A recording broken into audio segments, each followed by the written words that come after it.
au titre de la communication du Premier ministre.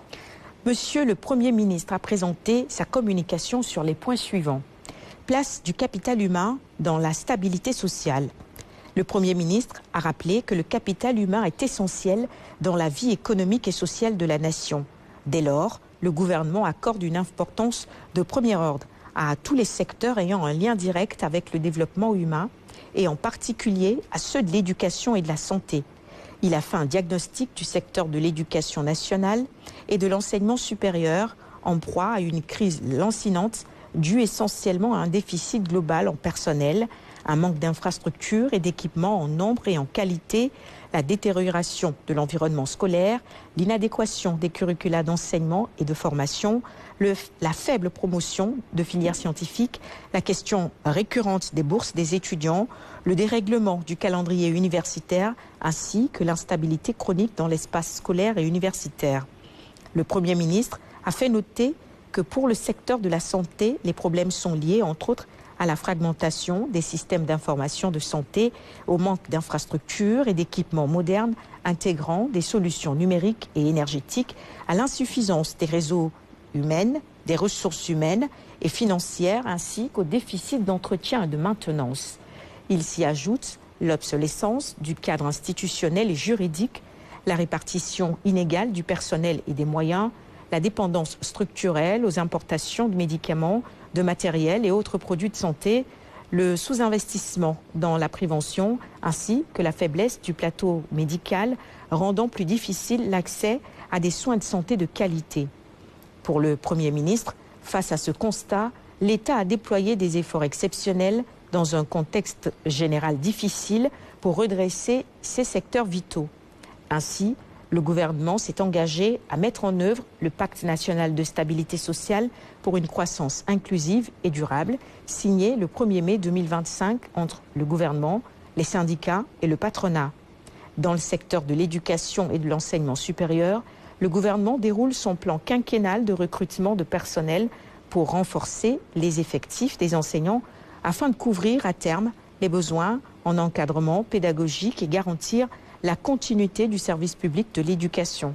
En outre, selon le Premier ministre, des avancées significatives ont été notées dans l'intensification de l'accès, dans l'inclusion et l'équité sociale, dans l'amélioration de la gestion des carrières des personnels enseignants, dans la valorisation de la fonction enseignante, ainsi que dans le renforcement des capacités des enseignants par la formation diplômante universelle et la formation continue. Le Premier ministre a souligné que dans le domaine de la santé, le gouvernement a engagé une réorganisation des programmes sectoriels en mettant davantage l'accent sur les actions de prévention et de promotion de la santé. Cette orientation stratégique s'accompagne d'une révision de l'organigramme du ministère au niveau central ainsi que de plusieurs réformes structurantes en cours, notamment la révision du Code de la santé publique, la réforme du cadre juridique relatif à la santé mentale ainsi que l'actualisation de la carte sanitaire nationale. Le Premier ministre a également souligné les résultats probants obtenus sur le plan des ressources humaines et des infrastructures sanitaires avant de lancer un appel à tous les acteurs et partenaires des systèmes d'éducation et de santé à un sursaut dans l'intérêt exclusif de la nation.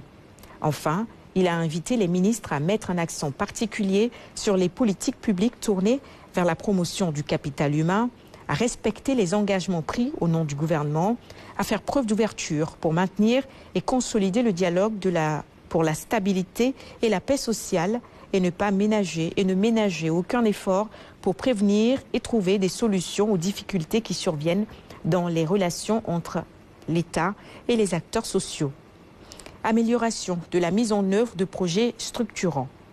Le Premier ministre a attiré l'attention du gouvernement sur l'état d'avancement de 3 projets structurants inscrits parmi les priorités nationales, à savoir le programme national de développement des agropoles, le programme d'aménagement de la corniche ouest de Dakar et le projet d'électrification rurale. S'agissant du programme national de développement des agropoles, le Premier ministre a rappelé qu'il constitue un levier majeur de notre ambition de souveraineté alimentaire, de transformation industrielle des territoires et de création d'emplois. Il a partagé avec le Conseil certaines difficultés rencontrées liées au dispositif de gouvernance et à certaines contraintes opérationnelles et financières. Ainsi, il a demandé au ministre des Finances et du Budget, ainsi qu'au ministre de l'Économie, du Plan et de la Coopération, de prendre les mesures requises pour accélérer les décaissements, apurer les situations les plus critiques, notamment les arriérés de salaire, et conduire, avec la Banque africaine de développement, une revue diligente des options relatives à l'agropôle Nord en vue d'une décision rapide et soutenable. Il a demandé également au ministre de l'Agriculture, de la Souveraineté alimentaire et de l'Élevage, en relation avec le ministre de l'Industrie et du Commerce, de finaliser le cadre opérationnel de sécurisation de la matière première agricole afin de garantir un approvisionnement régulier, durable et conforme aux besoins des futures unités de transformation. Concernant le projet d'aménagement de la corniche ouest de Dakar, le Premier ministre a rappelé son importance stratégique, notamment dans la perspective des Jeux olympiques de la jeunesse, JOJ Dakar 2026. Il a déploré son arrêt du fait des décomptes impayés alors que l'échéance de mise à disposition du site s'approche. En conséquence, il a demandé au ministre des Finances et du Budget ainsi que des infrastructures de procéder en urgence à la régularisation des décomptes en instance afin de permettre la reprise immédiate des travaux et d'assurer leur livraison dans les délais prescrits. Pour le projet d'électrification rurale porté par l'ASER, le Premier ministre a rappelé qu'il participe directement à l'objectif d'accès universel à l'électricité et à la réduction des inégalités territoriales. Il a fait observer que les difficultés rencontrées dans l'admission et le dédouanement des équipements importés compromettent le calendrier d'exécution de ce projet et retardent l'amélioration attendue des conditions de vie des populations rurales concernées. Il a, à cet effet, demandé au ministre de l'Énergie, du Pétrole et des Mines, au ministre des Finances et du Budget, ainsi qu'au ministre de l'Économie, du Plan et de la Coopération, de prendre toutes les dispositions utiles pour lever les blocages douaniers, mettre en place un dispositif accéléré de traitement des équipements destinés au projet d'électrification rurale dans le respect de la réglementation en vigueur et d'assurer un suivi rapproché de l'exécution du dit projet jusqu'à la résorption complète des difficultés.